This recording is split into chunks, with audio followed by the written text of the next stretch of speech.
देशव्यापी आन्दोलनमा हामी क्रियाशील छौं। हिजो मात्रै देशका विभिन्न ठाउँहरूमा साथीहरूले प्रतिगमनको पुतला दहन गर्नुभएको छ। आज हामी यहाँ पुतला दहन गरिरहेका छौं।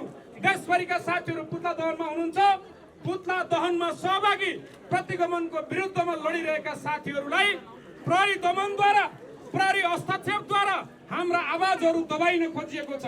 हाम्रा विरोधहरूलाई कमजोर पार्ने निष्प्रयास गरिएको छ। तर हामी भन्न चाहन्छौं, हामी प्रतिगमनका विरुद्धमा लडेका विद्यार्थीहरूको आवाज प्रहरीको दमनबाट, सत्ताको दमनबाट प्रतिगमन विरुद्धको हाम्रो लडाई कमजोर हुँदैन।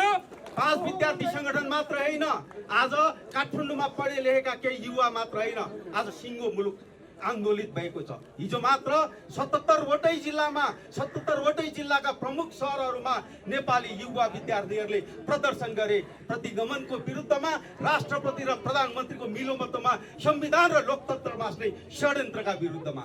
अनि यो ओली सरकार जो प्रतिगमनको नायिकाका रूपमा नेपाली जनतामा चिनिएको छ, युवा विद्यार्थीलाई त्यो आवाज, युवा विद्यार्थीको त्यो आवाजलाई दबाउनको निम्ति विभिन्न ठाउँमा प्रहरी दमनको सहारा लिएर विद्यार्थी साथीहरूलाई दबाउन खोजियो।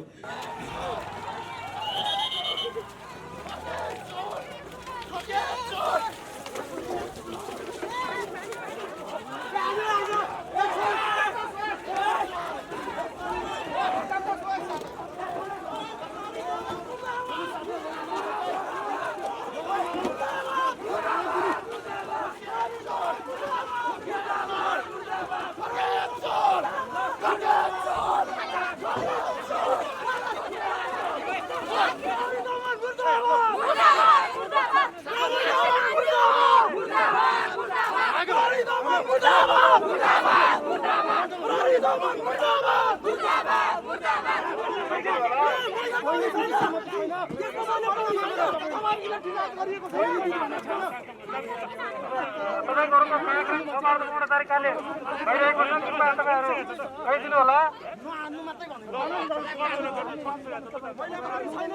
तपाईहरु यसरी उत्तेजित मनको सन्तुष्टि लिन खोजेको